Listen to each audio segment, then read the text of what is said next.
I think we're going to begin. Welcome to this program. This is Amy Lafave. I'm the local history librarian at the Lenox Library, and I'm glad you could join us on this cold winter day to learn more about the collections at the library, particularly the materials that we have concerning the presidents, since this is President's Weekend, holiday weekend.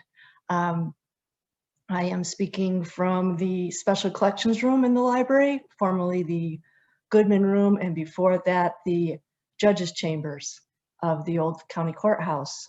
I do want to thank the Lenox Library Association for providing us with a professional level Zoom account so that we don't have to shut this off right at 40 minutes.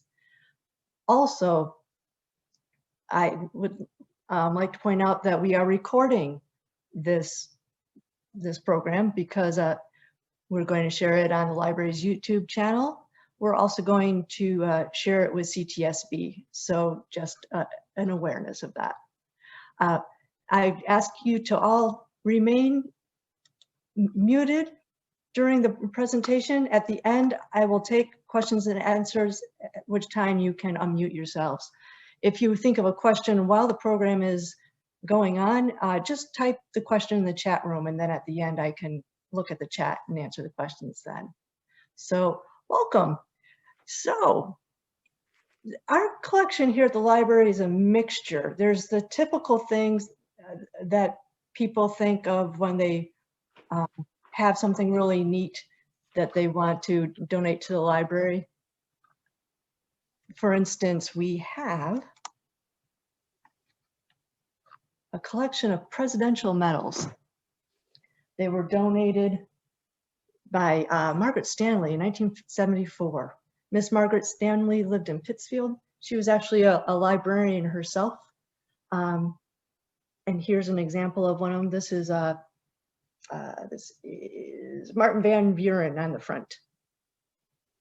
And on the back, on several of these, is a hand of a American soldier shaking hands with a Native American. These were originally known as a Peace Medal series. Presidents would give these medals to Native American chiefs as a way of offering peace. After a while, I guess they didn't have as much meaning as they should, so they changed the backs of the medals to just a generic dates of administration of each president. This presidential set goes through President Eisenhower.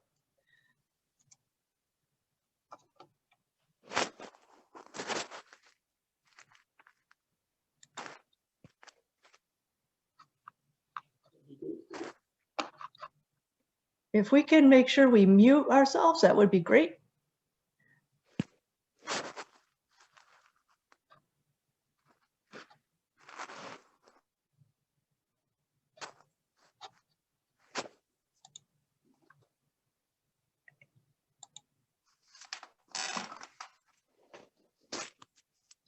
So there was an article clipping that I wanted to share just because I thought it was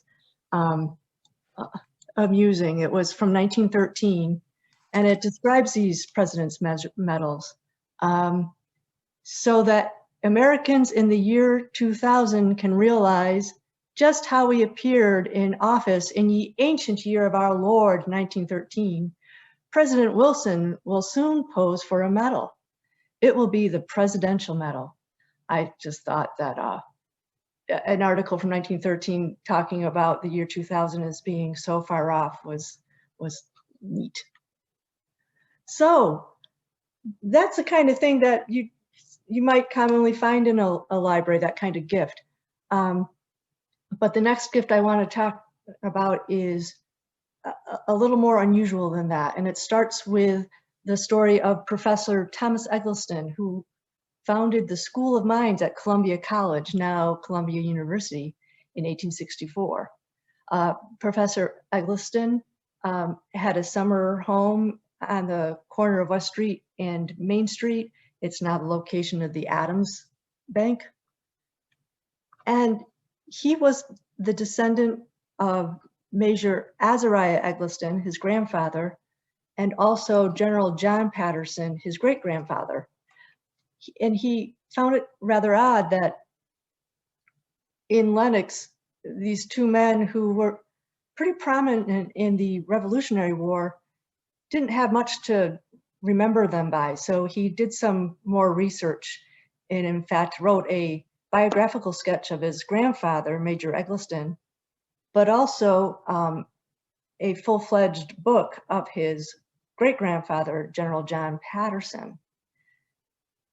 In doing so, he collected a number of books on the Revolutionary War, printed shortly after the war ended. So for instance, there's this Epistles, Domestic, Confidential, and Official from General Washington. This was published in 1796 when Washington was president. It has one of those very long subtitles, and it ends, etc., etc., etc. And it's got an interesting picture of Washington. We're so used to the more stately oil paintings to see an engraving that's probably more true to likeness. He hadn't been as lionized as he is now. So Professor Eggleston, at the end of his research, donated that collection of books to the Lenox Library, hoping that the library would continue to collect things on the Revolutionary War, because that's what he had to do to assemble this biography. The other thing that was donated by Professor Eggleston was this invitation. This is an invitation. General Washington presents his compliments to Lieutenant Eggleston and requests the favor of his company at dinner tomorrow, 3 o'clock, Friday, 29th of February. That's February 1780. George Washington was at Army headquarters in Morristown, New Jersey, and he had invited Lieutenant Eggleston, who ended the war as Major Eggleston, to dinner. This is in our collection. And let me just do a little show and tell. Now, according to family lore, this is in General Washington's hand. I'm not sure if that's true, but we'll take Professor Eggleston at his word.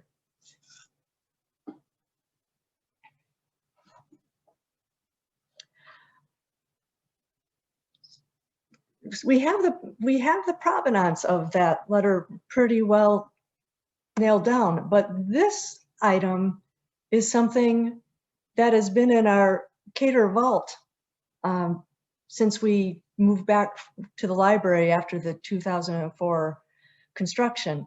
And we're not, at least initially, sure why we have this certificate, but it is a certificate for the appointment of Theodore Sedgwick as captain of the 2nd Sub-Legion, and he is promoted by President George Washington. So I wanted to do a little more research on why we would have this certificate. Of course, when you hear the name of Theodore Sedgwick, you immediately think of the lawyer and judge from Stockbridge, you know, the center of the Stockbridge, the pie in the Stockbridge Cemetery. So I thought, oh gosh, now that's going to be quite the untangling, genealogically wise. So did some research and found my Theodore Sedgwick. But turns out he's not the judge in Stockbridge. I found a Sedgwick genealogy, The Descendants of Deacon Benjamin Sedgwick by Hubert Sedgwick. He describes this Theodore Sedgwick as the oldest child of Benjamin Jr.,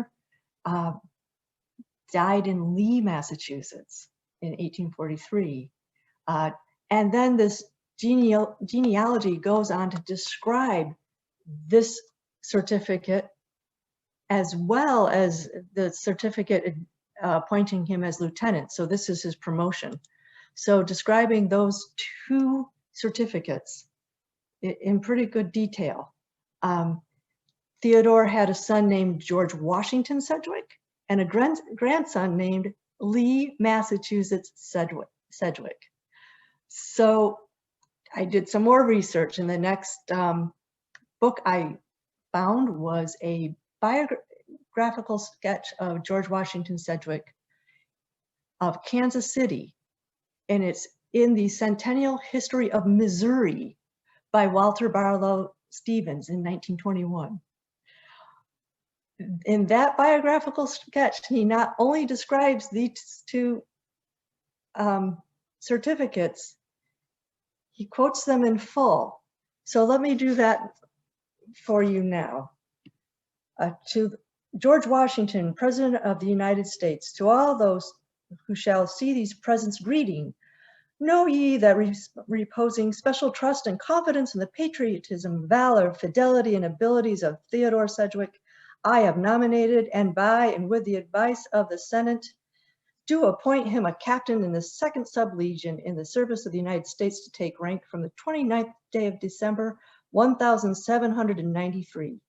He is therefore carefully and diligently to discharge the duty of captain, more very elegant, official, maybe officious, official language from the president, given under my hand at Philadelphia, this 27th day of August in the year of our Lord, 1795, and in the 20th year of the independence of the United States, by command of the President of the United States, signed George Washington, also signed by Timothy Pickering, the Secretary of War. This sketch goes on to say that most interesting and valuable documents, which have to do not only with the history of the family, but with the history of the country as well, have been recently turned over by Lee M. Sedgwick of Kansas City to the Lenox Library of Lenox, Massachusetts. I subsequently found an article from the Berkshire Eagle in 1911. Lee Sedgwick was a reader of the Berkshire Hills Monthly, so that might have been when he discovered that there was a Charles Sedgwick library and reading room in Lenox, Massachusetts. So he felt that this was a proper repository for these documents. I didn't know if he had heard about Thomas Eggleston and his attempts, but I'm going to guess it's the latter. Another substantial collection in the Lenox Library is the papers of Judge Julius Rockwell. Julius Rockwell was a lawyer. He was a state representative. He was a U.S. representative. He was a U.S. senator. He was the county judge. He was the first candidate of the Republican Party. He failed in his bid as Massachusetts governor, but he was a Whig. His is the first recorded election attempt by the newly formed Republican Party in 1855. While he was U.S. representative in 1846, he writes to Judge William Perrin Walker. Judge Walker is his father-in-law. He writes that he paid his respects at the White House, both to the president at this time being President Polk, and his lady, and also to the East Room, which is now better furnished than I have ever seen it before. So you get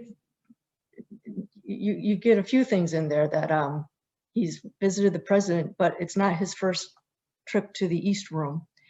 This letter also contains various references about the growing unrest of free states versus slave states and the politics involved in that. And this would be during the time of the annexation of Texas, the establishment of the border between Oregon Territory and Canada.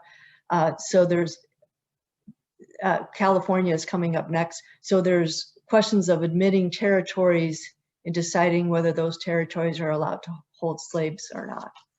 So the storm is brewing.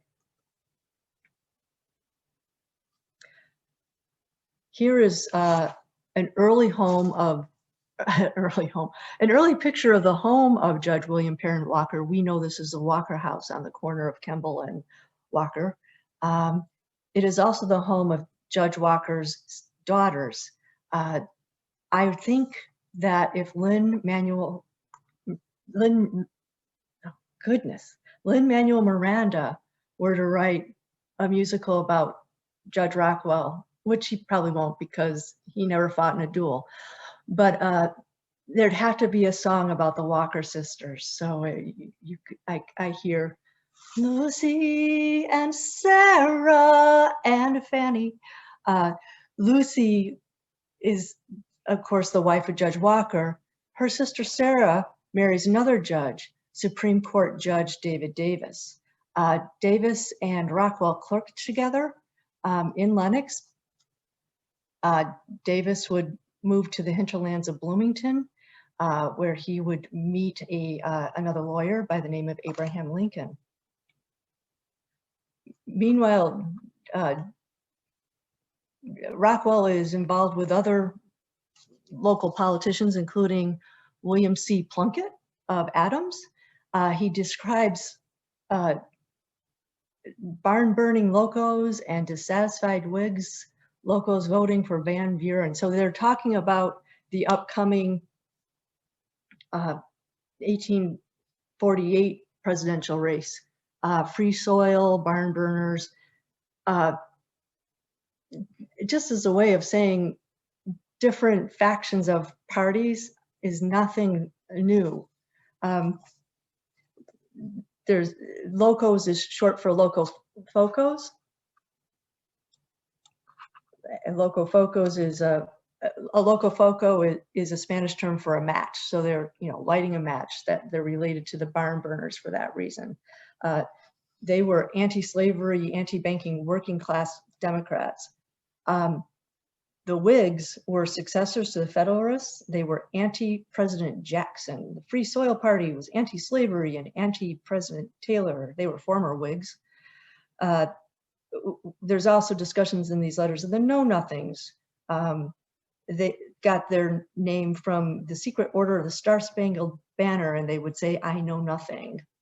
They were anti-immigrant, anti-Catholic, but also anti-slavery. So you had so many different threads of politics going on. The best way I can illuminate it is this picture. This is from the Conspectus of the History of Political Parties in the Federal Government. This is on the Smithsonian's website, and I'll be happy to put that link into the chat at the end if anybody's interested. But you can see it's like a snake, and the party that's in ascending is the links on the top. But it was quite a bit of a mess. Our two-party system is maybe a little more elegant, not sure. During that U.S. representative stint that Rockwell did, he also met Davis's lawyer friend, who is also a U.S. representative at this point. As he leaves office, he's asking his former comrade Rockwell if he would put in a good word for him, to see if he could get the land use job that was opened up. This is a picture, of course, of Abraham Lincoln. It's the earliest picture. It's a daguerreotype, and it would have been taken from this period. This is also in our collection.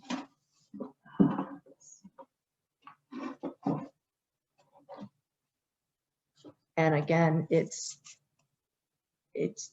reported to be in Lincoln's hand. And this was in our Rockwell papers.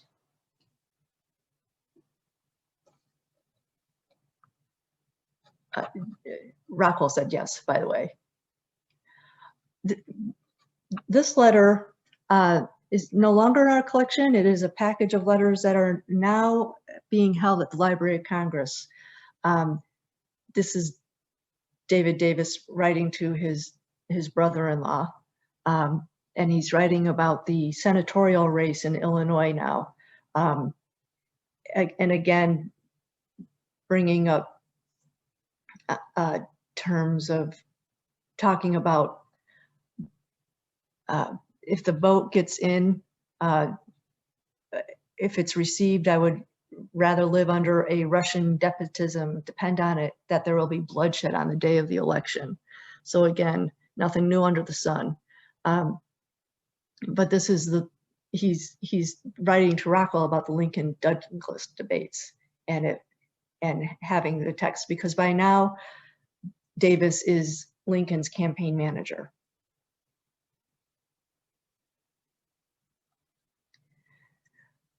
A letter that is currently in our collection is one that I like to refer to as the Tilden Letter.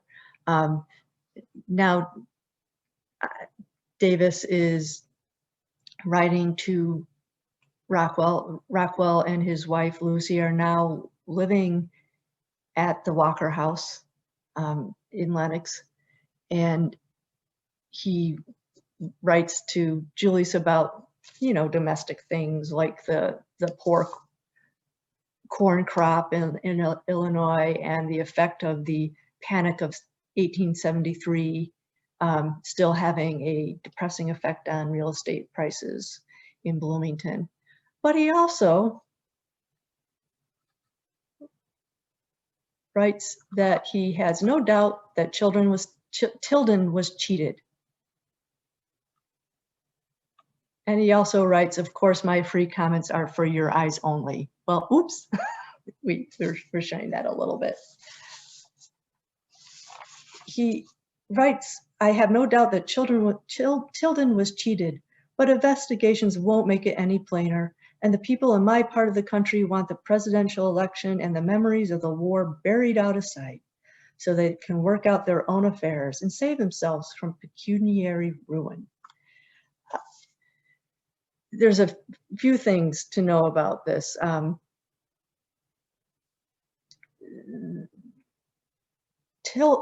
Davis was on the US Supreme Court. He was nominated by Lincoln.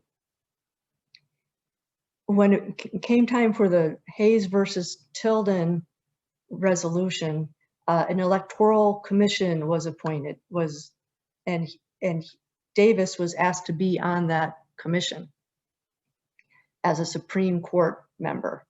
Out of all the members of that commission, he was viewed at that time to be more of an independent rather than a Republican.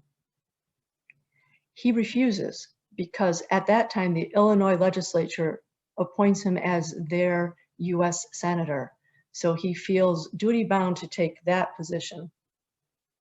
And instead, they appoint a senator from New Jersey by the name of Senator Frelinghuysen, who's a Republican. So because of the loss of the independent vote and the appointment of somebody who is Republican, the votes all go to Rutherford B. Hayes, who becomes president. Now, this letter indicates that had Davis said, okay, I'll stay on the commission, we may have had a President Tilden.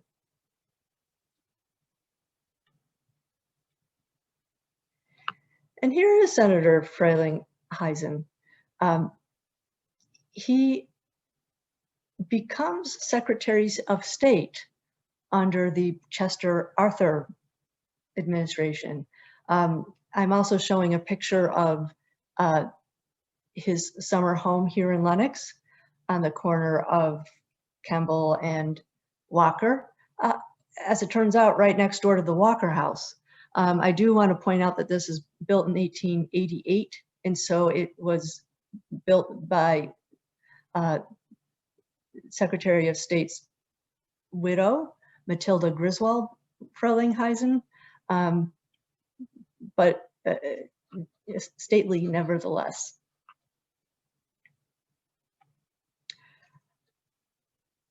The Secretary of State will keep their drafts, and we actually own 3 of them in bound in a, let me do this for a sec. I don't know if you can see that large bound volume. We have 3 of those. These are drafts of the Secretary of State. We have volumes 1,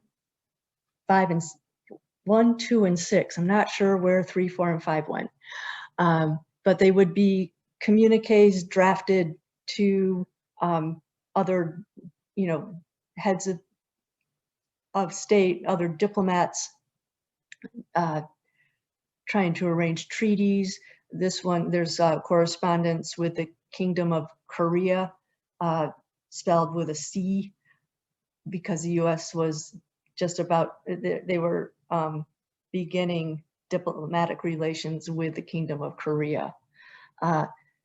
Frelinghuysen succeeds Secretary Blaine and proceeds to undo a bit of what Secretary Blaine did in the previous administration.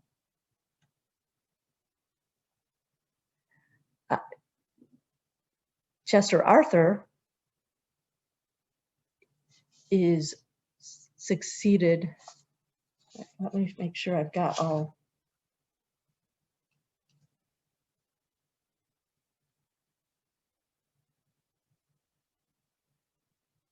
Yes, this is President Grover Cleveland's signature on the bottom of this document. It is in a little bit of rough shape, but it is nominating Edward McDonald as the postmaster of Lenox, Massachusetts. This is also in our collection.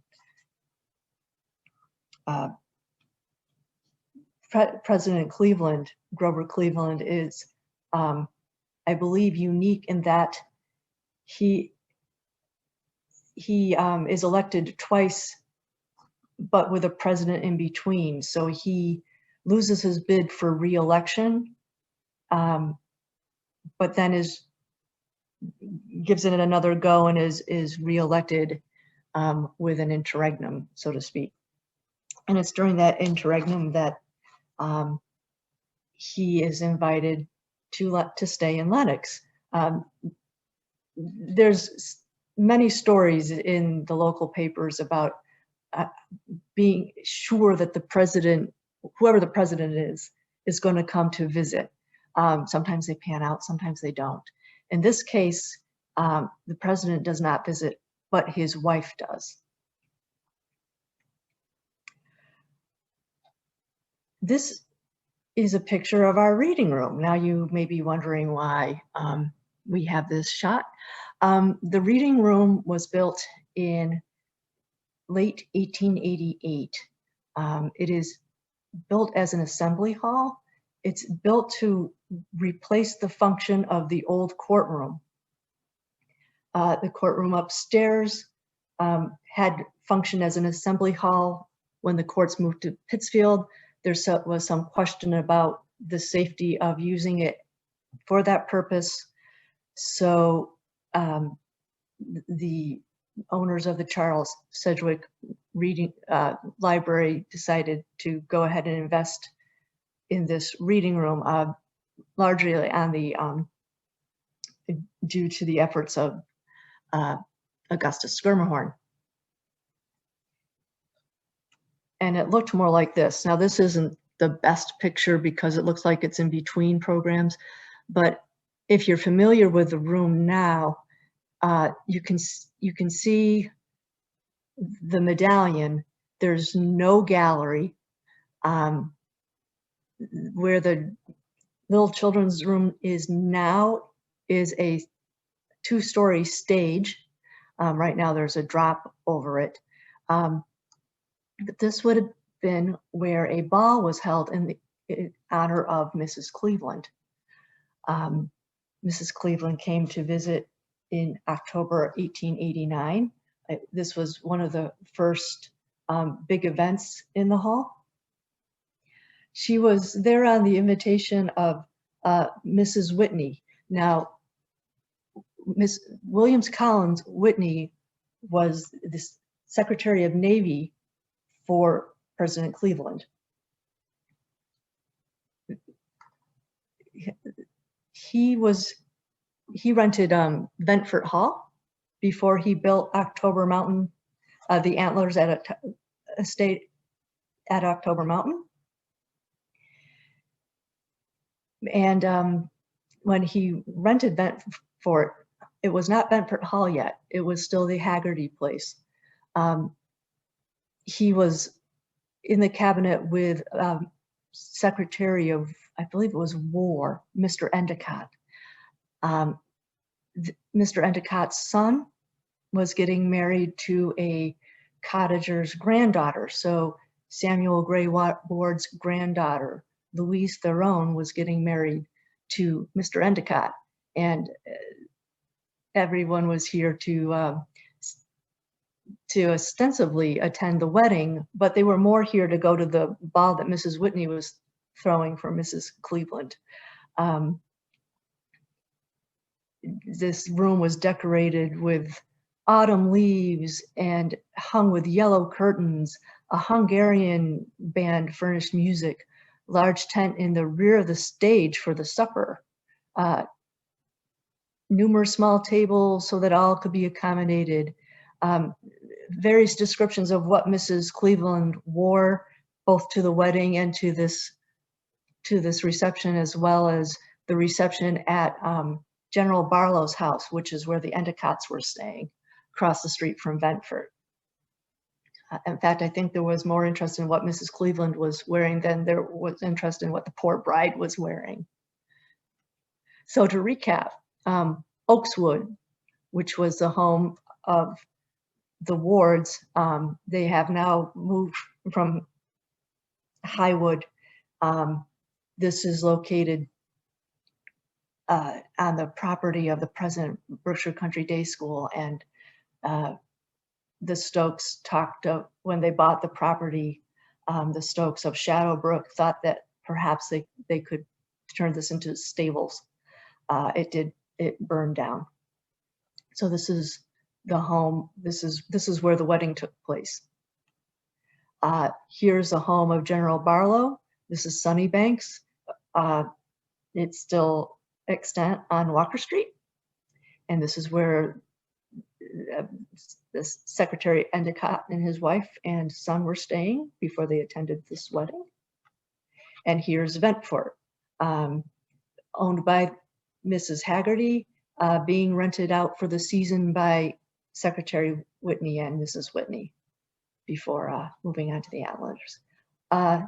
No mention of Secretary Frelinghuysen's estate at this point.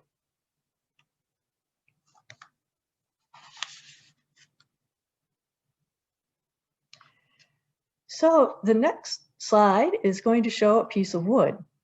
Now you must be thinking, why are we showing a piece of wood?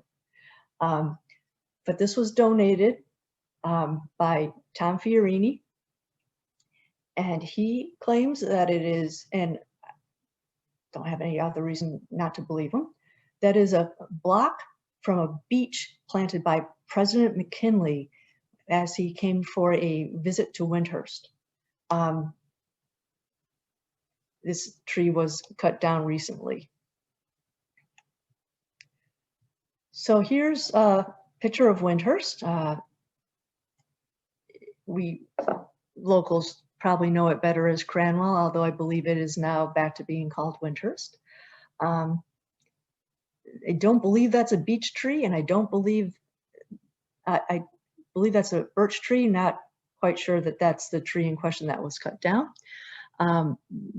But the lady driving the four-in-hand is daughter Evelyn of the owner, John Sloan. John Sloan and his brother William Douglas Sloan were owners of an interior design and antiques department, and were quite successful at it.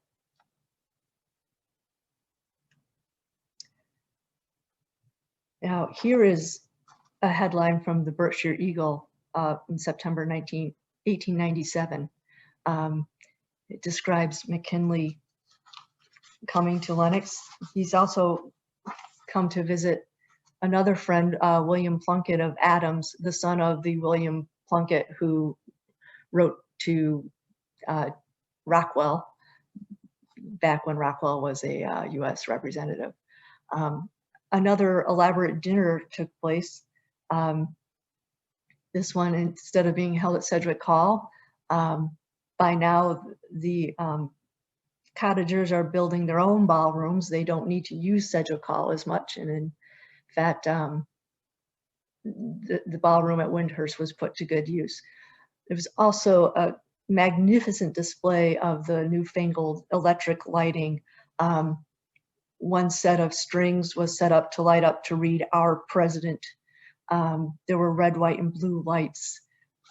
There were lights and electricity used to animate a sculpture of a US eagle on the centerpiece of dinner, so the wings would move. And the room was decorated all in American beauty roses that were grown in the conservatory on the estate. I also want to point out that the golf links mentioned in the headline are not the golf links at Wyndhurst. They're the golf links at the Lenox Club.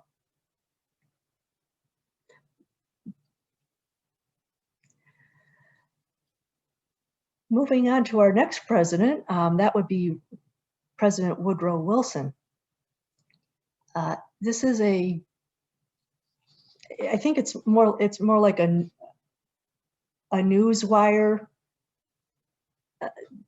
edition that you would see in the same format in papers throughout the country. This is the Hayes Free Press of, I believe this is Texas.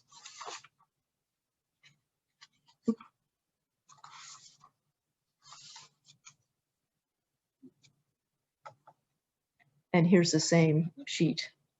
This is the Arlington Enterprise in Arlington, Kansas. And you can see how you have the same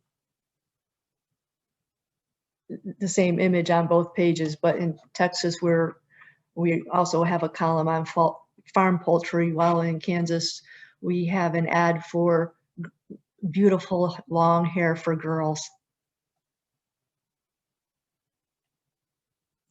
And here's a blown up inset. So this is describing the Paris peace talks and the signing of the Treaty of Versailles. Here's President Wilson, and here's one of the members of the delegation. This is Henry White.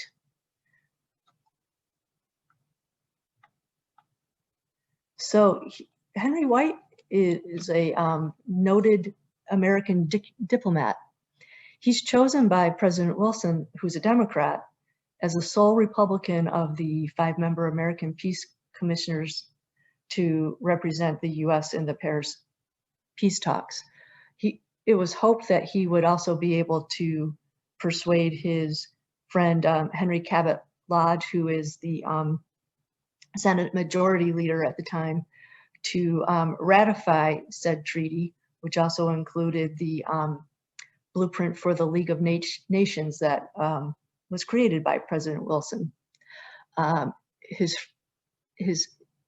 ties weren't strong enough to lodge, and the Senate never ratified the treaty, nor did the US ever become a member of the League of Nations. Now, Henry White is a member of the Lenox cottager community.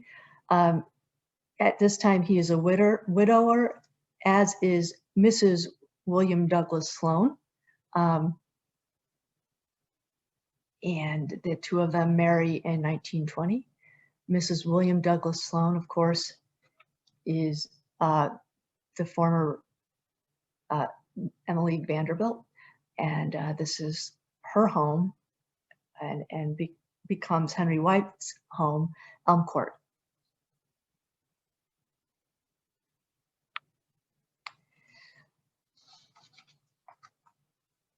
Well, as Secretary of State Blaine's work was undone to some extent by Secretary of State Frelinghuysen. Another work of a Secretary of State gets undone.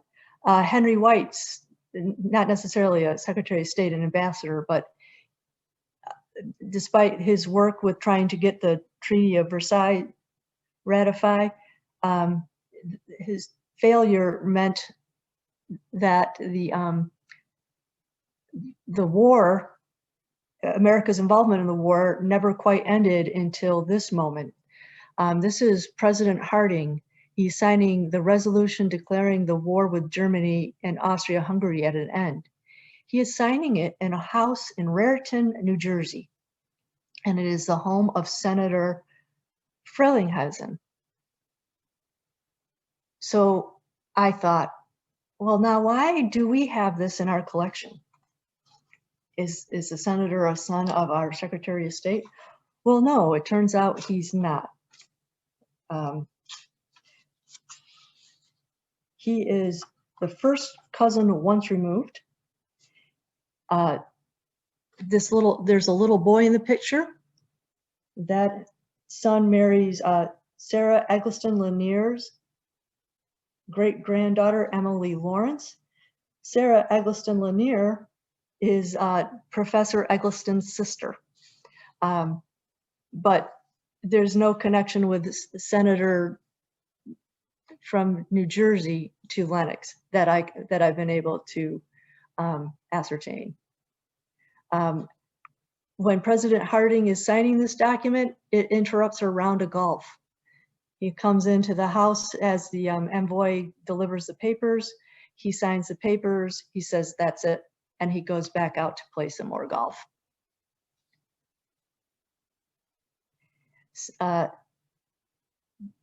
Unfortunately for this Frelinghuysen, this house is no longer standing.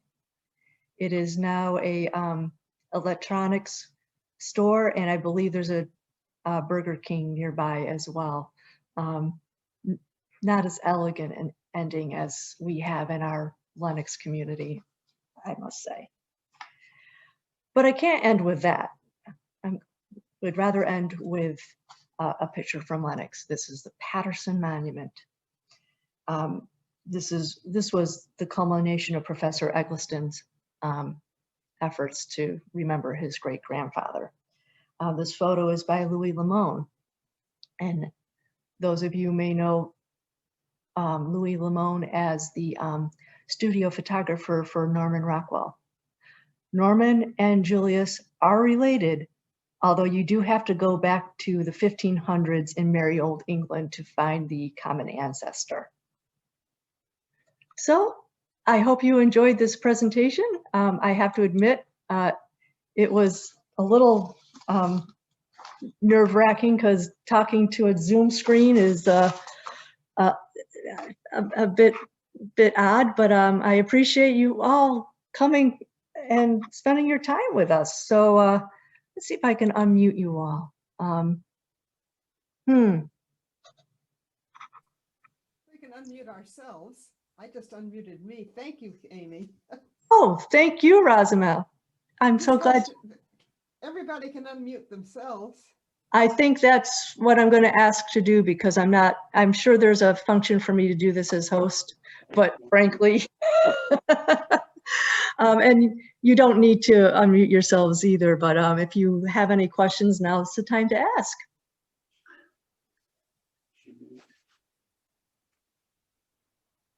So George Washington never slept in Lenox. Not that we know of. Who knows? The Eggleston house was built in 1780, so could be possible. And it is white, so it could be a white house. But haven't heard yet. But I might find out, Max. All right. Do we know if he visited at all? No, that's right. But how about Lafayette?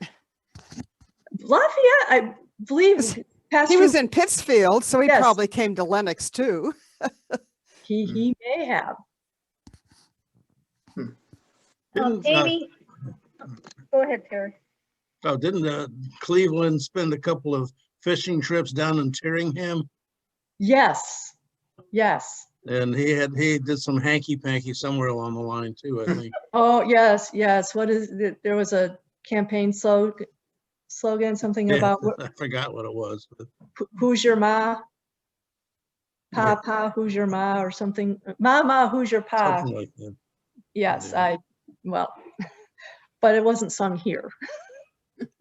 I hope that the interregnum that you talked about for Cleveland isn't going to be an example taken at this time of our lives. But Oh, thank you, Nope. Chris Ketchen. Mama, where's my pa? Gone to the White House. Ha, ha, ha. That's great. Amy, That's great. Amy, where can we see these things? Do you have them on display anywhere in the room, or are they all in the vault?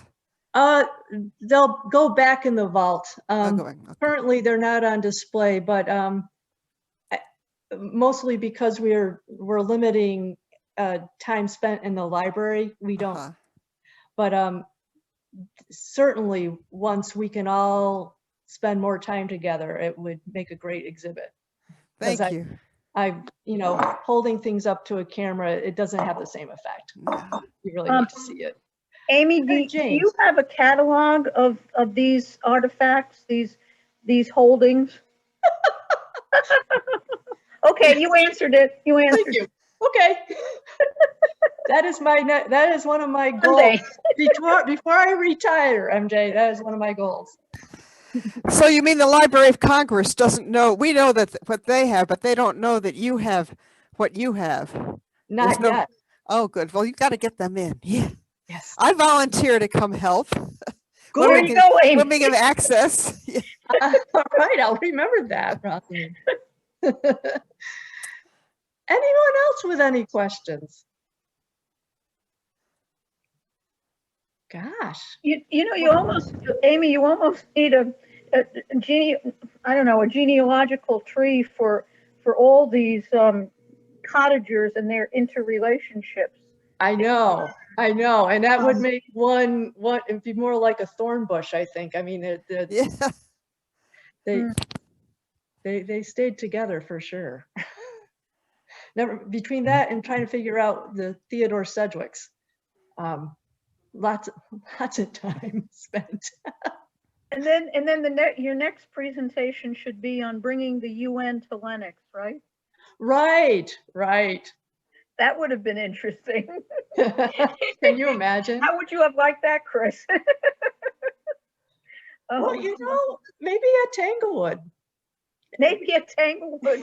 Yeah, right. Possibilities. I don't understand that reference. What do you mean bring the UN to Lenox? So Rosamund, in 1946, I Uh-huh. think it was 46, might have been 49, the UN was looking for a home, and the committee looking for a location had narrowed it down to the United States, narrowed it down to the Eastern Seaboard, and finally narrowed it down to the Northeast. And originally, they were hesitant to put it in New York City because they wanted it to be to have its own spotlight, and they were afraid in Uh-huh. New York City it would just be one organization out of many. Mhm. But before that decision was made, they opened it up for communities who wanted to pretty much apply and audition for that location. And there was a committee in Lenox, Oh, spearheaded by chair of the board, Selectman Joseph McCabe, who wrote a letter extolling the virtues of Lenox as being in between Boston and New York, Which is true. as a location for the United Nations. well, I'm sure things haven't changed. I'm sure somebody would have objected. Well, Somebody would have objected. sure. We don't want those people here. I missed a little bit of this, but did Teddy Roosevelt ever get down here when he's doing his Pittsfield sojourn?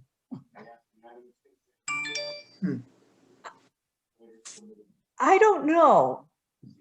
Amy, I think there I was, think so. I there think he was was. there was a presentation a while back. Didn't he have his Secret Service guy who was killed Yeah, in that Yes. accident. Yeah. in that accident? There was an But then- accident with a trolley car. Yeah. I don't know if he was on his way to the Hotel Aspinwall. That's what I'm trying to remember, but that's off the top of my That's right, head. I guess So he I don't did. want to, don't quote me on it. I think he did continue down to Lenox. I think. I remember hearing a presentation in town. I can't remember who did it, but he did continue down from Pittsfield into Lenox. Hmm. There So was that- something on the Aspinwall that I think mentions that he had been there. Now that I Hmm. think of it. I think. Yeah.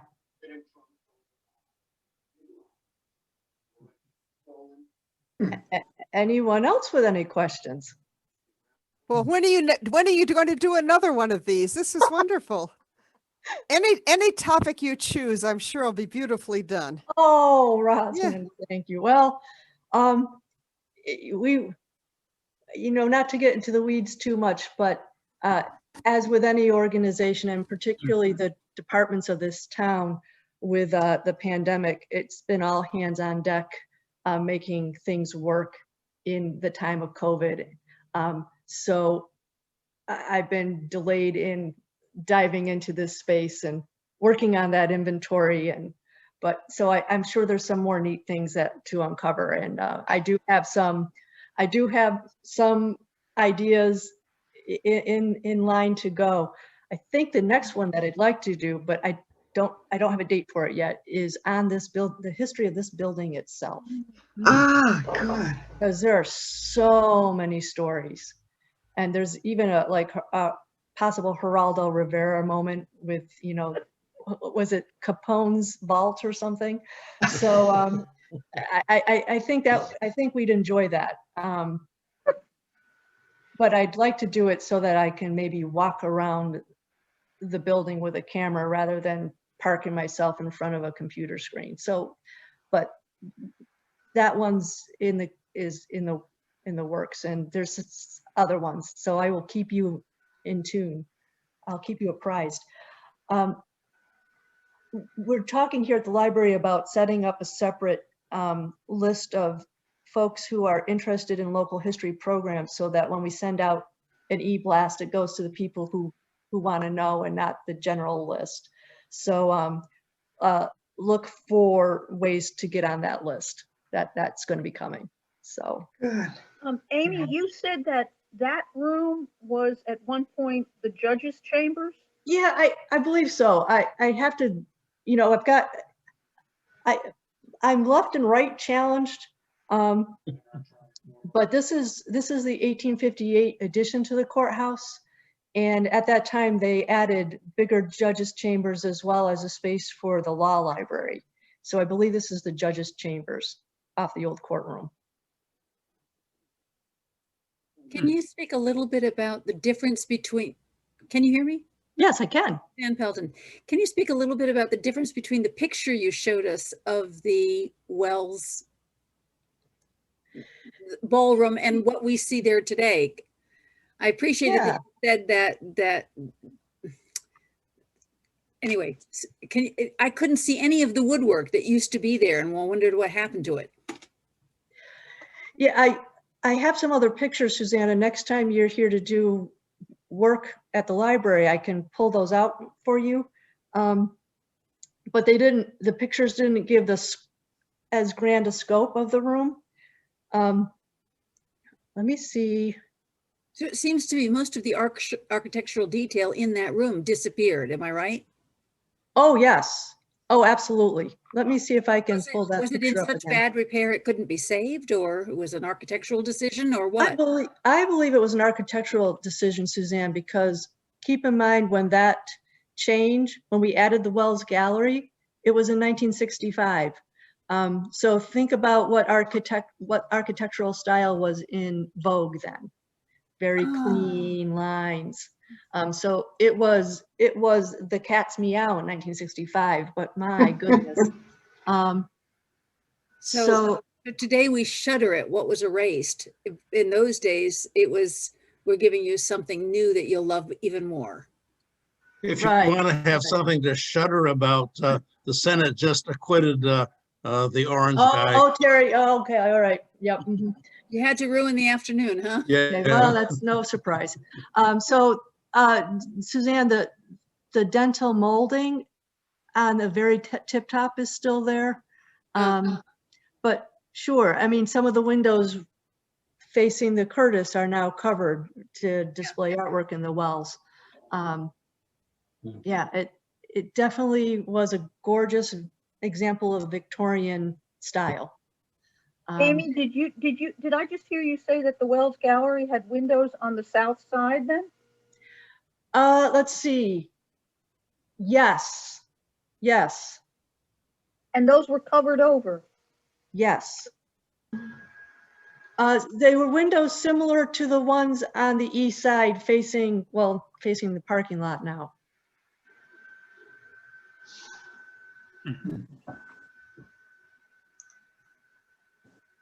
I guess I'm going to have to do this program on the building, aren't I? Yeah, we, Yes, yes. thank you so much, Amy. I've got to leave. Thank you. Thanks for coming. We're speechless. It would have been better not to know that what had been there. Oh, well, such are the times. Yes. Thank you, Amy. Thank you. Amy, Jim, I was just going to mention that Terry mentioned that Roosevelt accident, and I don't know where it came from, but I actually have a photograph, an original photograph of that accident that came from my mother somewhere. I'd be happy to, if anybody wanted to see it, I'd be happy to scan it and send it to you or something. If That's fabulous. Terry, Tim, do you have my, Tim, gosh, this is nerve wracking. I have to share this.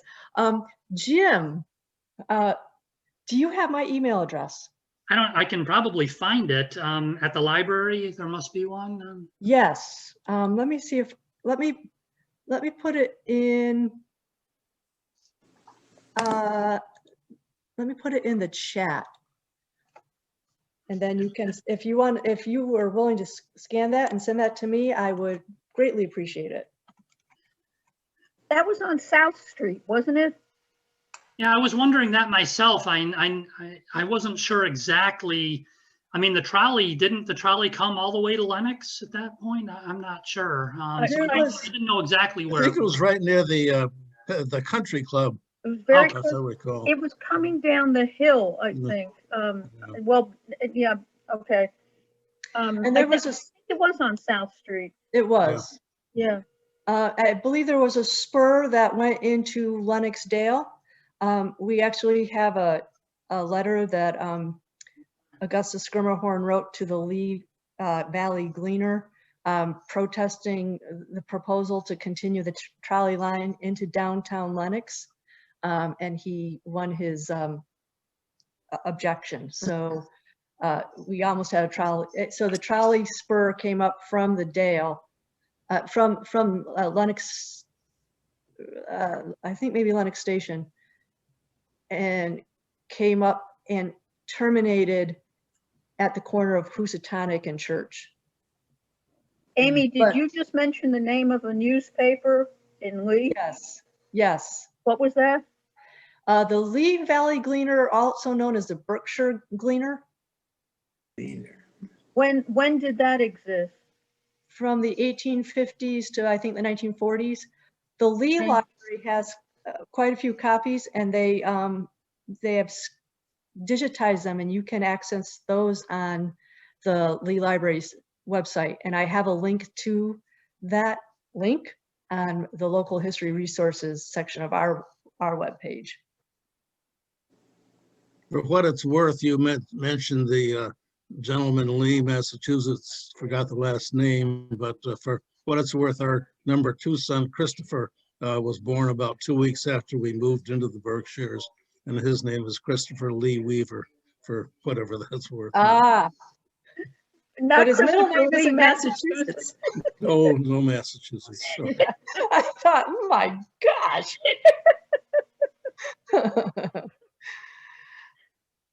Anyone else with any questions?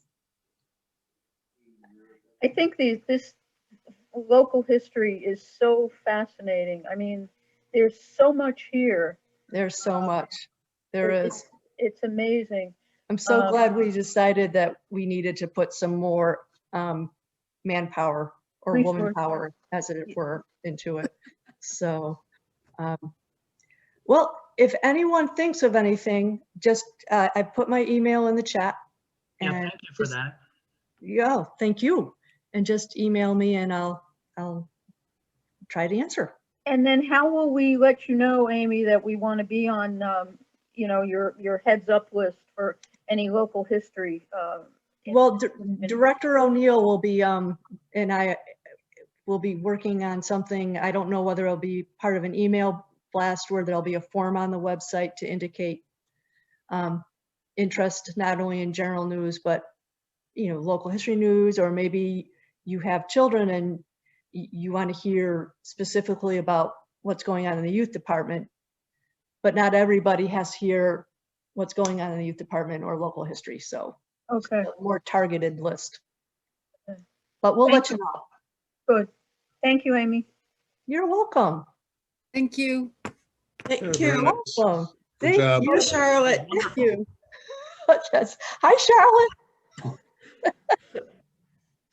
Oh, goodness. Well, I appreciate you all coming. Thank you, Amy. It was great. Thank you. Stay well.